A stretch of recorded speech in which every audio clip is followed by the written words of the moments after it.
안녕하십니까. 신의균의 국방TV 시큐리티 뉴스입니다. 자, 오늘 정말 화끈한 소식 전해드리겠습니다. 많은 분들이 기다리셨죠. 오늘을. 왜냐?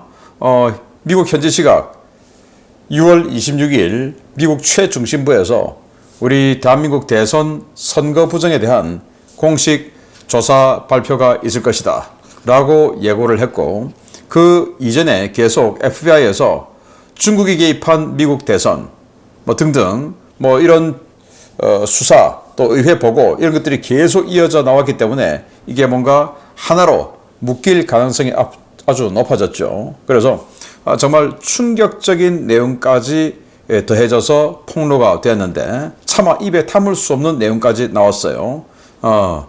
그 관련된 소식 전해드리겠고요. 물론 많이 보셨겠지만 또 저희 소식을 또 한번 들어보시고요. 자, 그리고 휴전되었다라고 했던 이란 수도 테헤란, 그 중에서도 가장 고위층들이 살고 있는 그 집단 거주 지역에 다수의 드론이 날아와서 자폭 공격이 있었습니다. 모사드의 사보타주 공작인지 아니면 내부 권력 투쟁의 소산인지 아직은 알 수 없으나 지금 어떻게 진행되고 있는지 같이 살펴보도록 하겠습니다. 첫 번째입니다. 이스라엘이 이란에 대한 공작을 계속 해나갈 것이라고 선언함에 따라 이란 내부가 극심한 혼란에 빠졌다는 소식 전해드린 바 있습니다.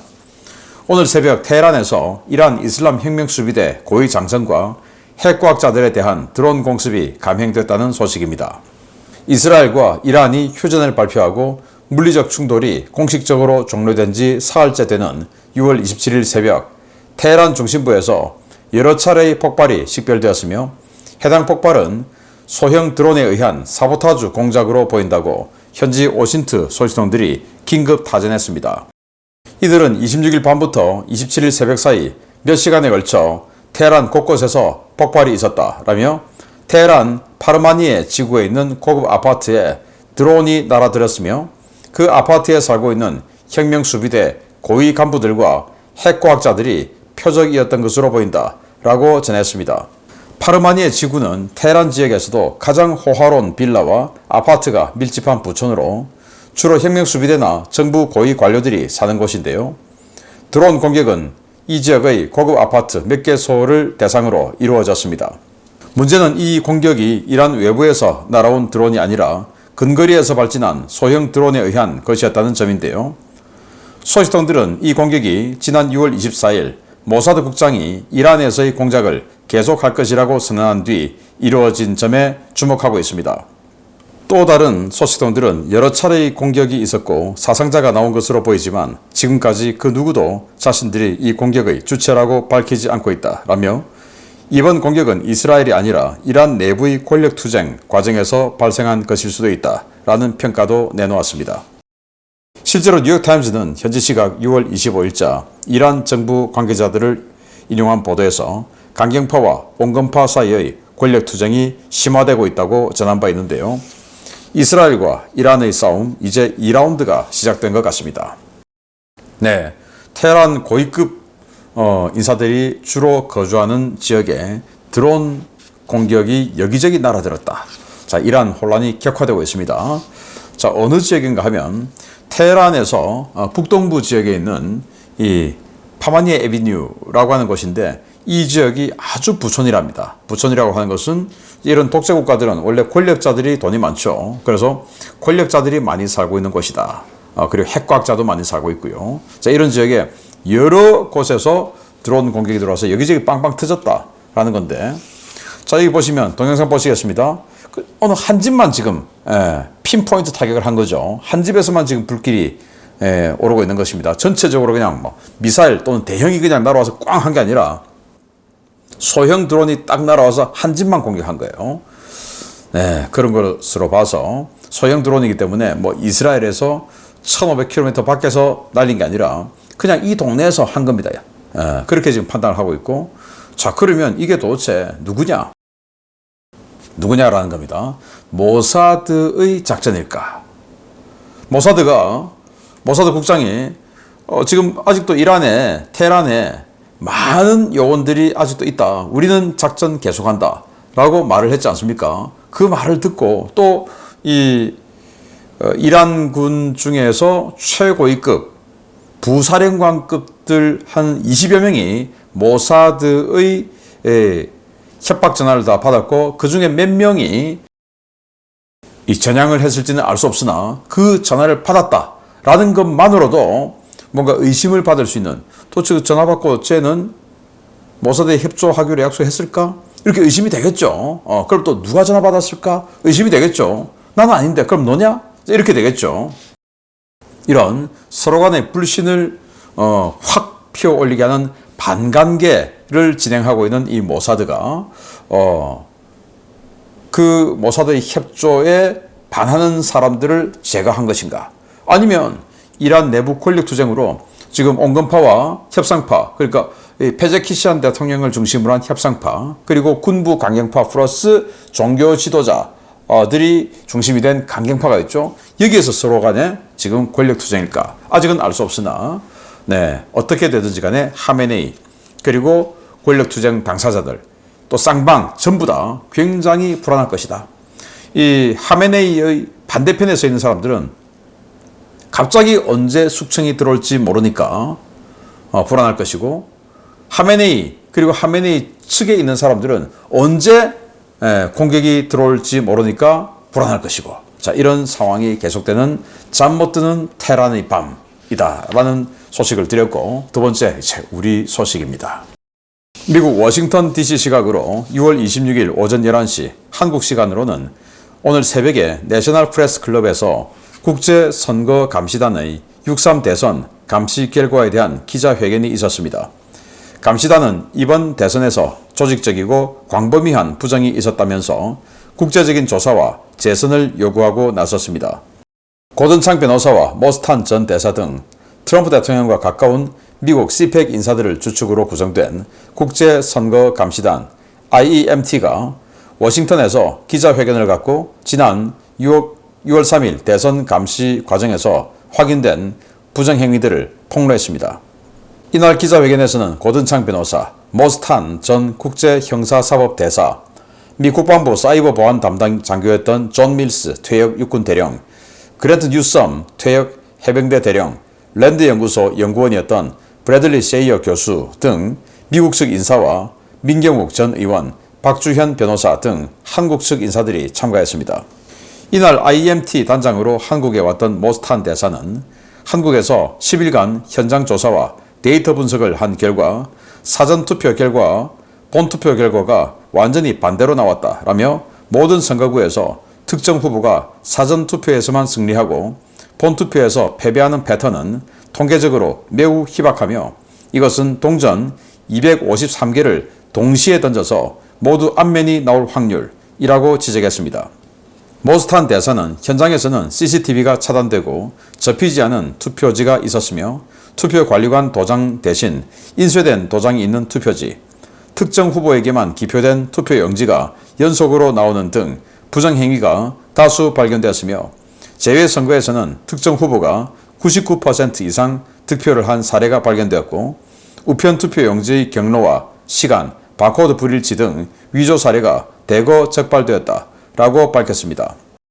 그는 또 이번 선거에서는 중국산 통신 네트워크 장비가 사용되었고 선거 전 대형 통신사 SKT에 대한 해킹이 있었으며 가짜 신분증이 사용되었고 관광버스를 동원한 중국인 투표 사례가 확인되었다라며 이번 선거에 중국 공산당이 개입했을 가능성이 크다라고 지적했습니다.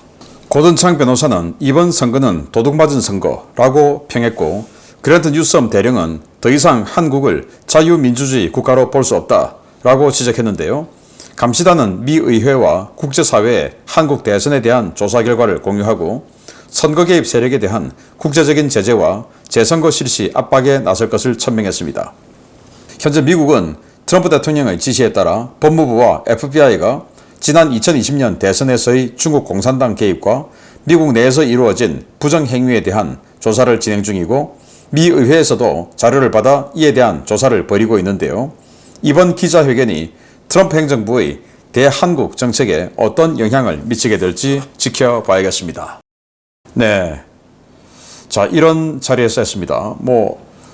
그 우리 한국의 프레스 센터처럼 뭐 대단히 큰 무대는 아닌 것으로 보이죠. 아마 뭐 굉장히 비용이 비쌀 겁니다. 그래서 조금 우리 한국의 프레스 센터보다는 약간 작은 기자회견장에서 기자회견을 했고, 여기 이제 우리 민경욱 전 의원, 박수현 변호사가 보이네요. 모스탄 대사 등이 보이고, 고든창 변호사가 사회를 맡고, 모스탄 대사가 이제 이 법 전문가니까 주로 진행을 하고, 자, 이런 행사가 진행되는데, 정말 놀라운 것은 여기에 발표된 발표 사례 중에서 이재명에 대한 그런 내용도 있었는데, 이재명 현 대통령이 이제 여기는 나 뭐 대통령 아니다라고 지금 주장을 하는 그 내용들 아니겠습니까?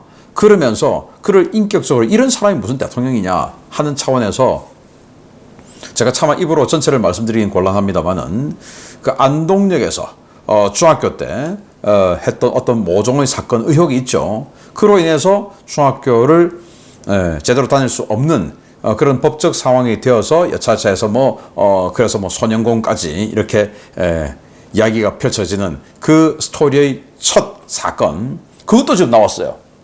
충격적이죠. 뭐 그게 만약에 사실이라면 정말 놀랄 노자가 아닐 수 없고 전 세계가 뒤집어질 사건인데, 아무튼 그 내용까지도 여기서 나왔습니다. 미국 언론들이 얼마나 앞으로 이것을 집중적으로 다뤄줄지는 알 수 없으나, 아무튼 뭐 그런 것까지 나와서 정말 이 트럼프 대통령이 이 사람을 내가 지금 파트너로 삼아야 되나 말아야 되나 라는 고민을 하게끔 만드는 그런 내용까지 나왔고, 자, 고든창 변호사 같은 경우는 정말 뭐 트럼프 대통령이 내 마음과 똑같다라고 했던 바로 그 사람 아니겠습니까? 그래서 이 CPEC 할 때 직접 올해 2월 22일 날 그랬죠.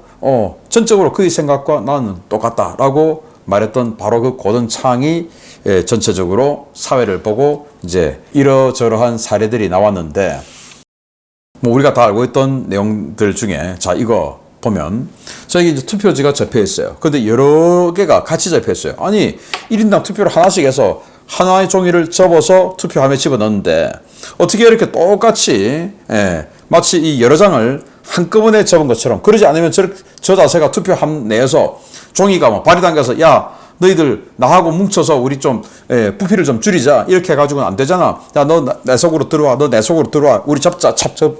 이게 뭐 될 수가 있나요? 그런데 이런 모습이 나왔죠. 또 이거, 자, 한 사람이, 중간 사진입니다. 한 사람이 이렇게 사선으로 접지 않으면 저렇게 안 나올 어떤 형태들, 뭐 이런 것들이 나왔다. 그래서 이거 노말하지 않다 라는 사례로 이런 것까지 나왔고요. 자, 이렇게 원래 투표용지가 롤로 만들어져서 이제 그게 인쇄기에 들어가죠. 그래서 요만큼씩 잘려져 나오는데, 그게 실제로 하면은 이런 식으로 조금 약간이라도 부풀려지게 되는데, 단 하나의 틈도 없이 이렇게 딱 붙어서 정리가 돼 나온다. 이거는 페이크 아니냐 라는 사례들 해서 우리가 그동안 알고 있었던 여러 사례들을 여기에서 증거 자료로 공개됐어요. 이를테면 또 사례도 이야기한 것 중에 마포체육관, 여기 이제 마포구 지역의 개표하는 개표소였는데, 여기에 중국어 학원의 학원 버스가 상자 여러 개를 싣고 와서 들어가는 사례. 아니, 하필 중국어 학원 버스가 왜 2대가 들어와서 거기서 상자를 왜 내려서 개표소로 들어갑니까? 그런 의심스러운 사례. 중국인들이 단체로 관광버스를 타고 가서 투표하는 사례. 중국인들이라 하더라도 투표권이 있는 것은 지방선거죠. 총선, 대선, 여기는 영주권자는 투표할 수 없어요. 지방선거, 그러니까 시도지사 뽑고 시구의원 뽑고 하는, 거기에는 중국인들도 영주권자는 투표할 수 있지만 대선, 총선, 여기는 투표 못합니다. 그런데 중국인들이 단체로 관광버스를 타고 가서 투표를 한다. 자, 이런 의심스러운 사례 등등이 쫙 나왔고, 자, 이런 것들을 이제 이 자료들을 미 의회에 보내고, 그리고 미 행정부에 보내고, 그리고 FBI에 보낸다 이겁니다. 자, FBI가 최근에 열흘 사이 캐시 파텔 FBI 국장이 계속 이런 걸 올렸어요. 자, 이게 뭐냐? 그러니까 이 중국이 2020년 선거에 개입한 뭐 이런 거, 그리고 여기 중국 공산당이 CCP 공산당이 2020년 선거에 개입한 거, 그 사실관계 우리 다 가지고 있다. 그걸 지금 또 여기는 의회에 그 증거 자료를 의회에 제출했다. 그래서 의회에 조사한다. 그리고 우리도 한다라는 거. 그래서 미국의 트럼프 대통령의 주 관심사는 중국이 이 미국 대선에 개입한 이것을 밝혀내겠다. 그리고 중국과 민주당의 커넥션을 밝혀내겠다. 자, 이거 아니겠습니까? 자, 그러면 우리도 사실은 여기에 포커스를 맞춰서 보조를 맞춰주면 트럼프 대통령이 동조를 할 가능성이 아주 높아지겠죠. 그게 이제 SK텔레콤 해킹 사건, 그리고 중국인들이 대거 지금 방금 말씀드린 사례처럼 그러한 내용들 등등 해서 이번 한국 대통령 선거는 중국이 개입됐다라는 것들을 트럼프 대통령에게 비전을 보여준다면 미국이 FBI가 또 미 행정부와 미 의회가 한국 대선까지도 같이 조사해 나가지 않겠냐. 또 사실 또 이란 공습할 때 스티브 배넌 또 로라 루머 이런 그 관직에 있지 않은 사람들의 조언을 받고 이란을 공습했다라고 하는 설이 바다죠. 그와 마찬가지로 모스탄, 고든창, 존 밀스 이런 사람들을 굉장히 또 신뢰하고 있지 않습니까? 스펙에서 내 마음과 같다 할 정도로. 그러니까 이 분야에 대해서도 이 사람들의 주장 그리고 청원을 트럼프 대통령이 쉽게 듣지 않고 같이 해나가면 어떨까라고 생각하고 트럼프 대통령이 안동댐 그 이야기를 본다면 뭐 신뢰를 얼마나 할지는 모르겠으나 야, 이거 한번 조사해봐라 진짜냐? 라고 할 수는 있지 않겠습니까? 와, 정말 한국, 대한민국 정말 세계적으로 대망신사를 타고 있습니다. 충격적입니다. 그리고 어떤 면에서는 기대를 한번 걸어보겠습니다. 계속 알려드리겠습니다. 마치겠습니다. 감사합니다.